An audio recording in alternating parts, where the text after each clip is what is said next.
अस्सलाम वालेकुम। ये ग्लाइकोलिसिस में एक लास्ट चीज़ जो मैं आपको बताना चाहता था वो ये है कि पायरोवेट काइनेज की अगर डेफिशिएंसी हो तो इससे अनीमिया किस तरह होता है, तो वो हमने रिलेशन देखना है। अब हमने आरबीसीज़ के हवाले से देखना है कि जो हमारे आरबीसीज़ हैं क्या इनके अंदर माइटोकॉन्ड्रिया है, नहीं है। तो इट मीन्स इनके अंदर ग्लाइकोलिसिस कौन सी होगी, एनारोबिक ग्लाइकोलिसिस। एनारोबिक ग्लाइकोलिसिस के नतीजे में सिर्फ 4 एटीपी बनते हैं, उनमें से हम 2 जो पहले कंज्यूम कर चुके हैं, तो नेट 2 एटीपी प्रोड्यूस होते हैं। और इनके अंदर जो NADH है वो दोबारा NAD के अंदर कन्वर्ट होता है by converting pyruvate into lactate. वो इलेक्ट्रॉन ट्रांसपोर्ट चेन के पास जाकर ATP की प्रोडक्शन करवा के दोबारा उसके अंदर कन्वर्ट नहीं होता NAD के अंदर, वो डायरेक्टली कन्वर्ट हो जाता है और कोई ATP प्रोड्यूस नहीं होता। सो अब इन RBCs के अंदर टोटल 2 ATP प्रोड्यूस हुए हैं।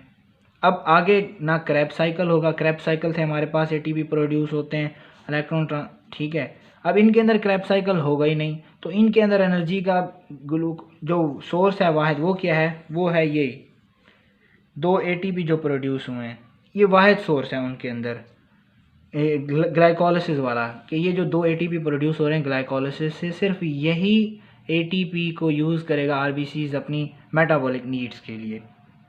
ठीक है। अब लेट्स सपोज किसी भी वजह से ग्लाइकोलिटिक एंजाइम्स की डेफिशिएंसी हो जाए, तो क्या ग्लाइकोलिसिस होगी, नहीं होगी। जब ग्लाइकोलिसिस नहीं होगी तो क्या ये जो 2 ATP उसको फाइनली मिल रहे हैं जिनको यूज़ करके वो अपना ख़र्चा चला रहा था, मेटाबॉलिक नीड्स पूरी कर रहा था, तो अब ये 2 ATP भी उसके पास नहीं रहे, तो मेरा पुत्र छुट्टी का हूँ। अब होगा क्या, अब उसके पास एनर्जी नहीं है, तो इसका अनीमिया से क्या ताल्लुक़ बनता है। तो उसको समझने के लिए सबसे पहले आपको इन ATP का एक फंक्शन समझना होगा। यहाँ देखें आप, ये एक RBC है, सेल है, ठीक है। उसके अंदर ये ATP 2 ATP प्रोड्यूस हो गए, एक ATP ये, एक ATP ये। एक तो ये ATP को अपनी वो मेटाबॉलिक नीड्स के लिए यूज़ करेगा, ठीक है, समझ आती है। एक और फंक्शन भी है जिनके लिए ये ATP रिक्वायर्ड होते हैं, वो क्या है, वो ये है कि सेल मेम्ब्रेन के अंदर बहुत सारे सोडियम पोटाशियम पंप हैं, ठीक है। वो क्या कर रहे हैं, वो कॉन्टीन्यूसली 3 सोडियम को सेल से बाहर भेज रहे हैं, 2 पोटाशियम को अंदर लेके आ रहे हैं, कई बार पढ़ चुके हैं, यही उनका फंक्शन है। Now who loves to follow sodium water, बड़ी मोहब्बत है सोडियम और वाटर में, आशिक महबूब है वो पुरानी वो कहानियों वाले और वो उर्दू शायरी वाले, ठीक है। तो जहाँ जहाँ तुम मैं वहाँ वहाँ, तो सोडियम को वाटर कहता है भाई नहीं ऐसे मोहब्बत नहीं चलती। आप बाहर जाएंगे तो मैं भी साथ बाहर आऊँगा, आप अंदर रहेंगे तो मैं भी अंदर रहूँगा। लेकिन इनको बड़ी चिढ़ है, ये जो सोडियम पोटाशियम पंप है ये सोडियम को अंदर बर्दाश्त नहीं करते, तो ये कॉन्टीन्यूसली सोडियम को सेल के बाहर लेके जा रहे हैं। तो अब वाटर कहेगा सर ऐसे मोहब्बत तो नहीं चलती, मैं भी बाहर, तो वो भी इसके पीछे पीछे बाहर। अब इसका ATP के साथ क्या होगा, ये सोडियम पोटाशियम पंप्स जो हैं, ये सोडियम पोटाशियम एटीपेजेस, ये ATP को यूज़ करते हैं और 3 सोडियम बाहर भेजते हैं, 2 पोटाशियम अंदर लेके आते हैं, और इस पूरे साइकिल में 1 ATP यूज़ होगा। सो इट मीन्स अगर ATP की कमी हो जाए तो इसका जो फंक्शन है 2 पोटाशियम को अंदर लेकर आना और 3 सोडियम को बाहर लेके जाना, तो वो उसका फंक्शन ख़त्म, ठीक है। तो इस फंक्शन को परफॉर्म करने के लिए ATP चाहिए। अब हम आते हैं अपने केस पे कि किसी भी ग्लाइकोलिसिस के एंजाइम की डेफिशिएंसी हो तो ग्लाइकोलिसिस नहीं होगी।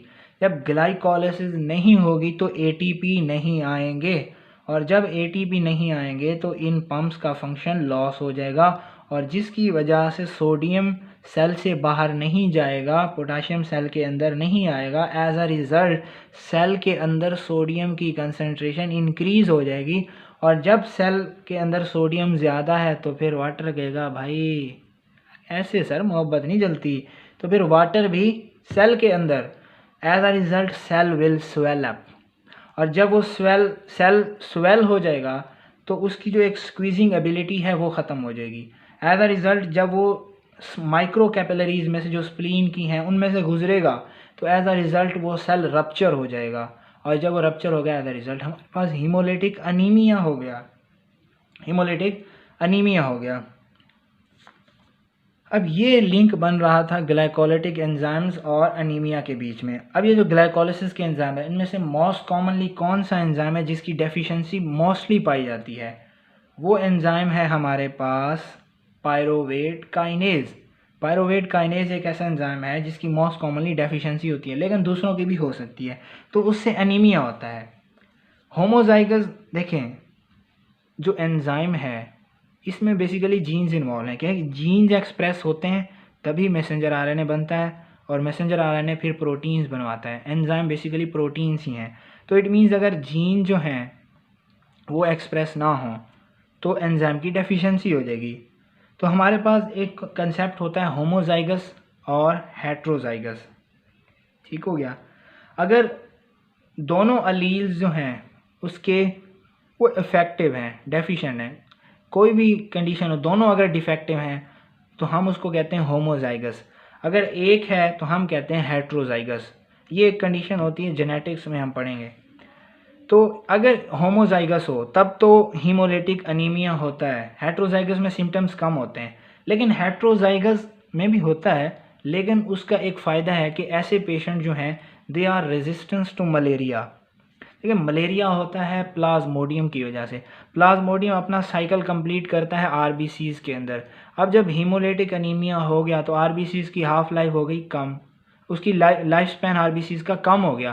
तो जब लाइफ स्पैन उसका कम हो गया तो वो जल्दी रप्चर कर जाएंगे, और जब जल्दी रप्चर कर जाएंगे तो प्लाज्मोडियम को अपना साइकिल पूरा करने के लिए टाइम नहीं मिलेगा, और जब उसको अपना साइकिल पूरा करने के लिए टाइम नहीं मिलेगा तो एज अ रिज़ल्ट वो डिज़ीज़ इंड्यूस नहीं करा सकेगा। सो एज अ रिज़ल्ट जो इस डिज़ीज़ के हेट्रोजाइगस पीपल होते हैं उनके अंदर मलेरिया रेजिस्टेंस होता है, they show resistance to malaria. और फिर होमोजाइगस में एनीमिया होता है।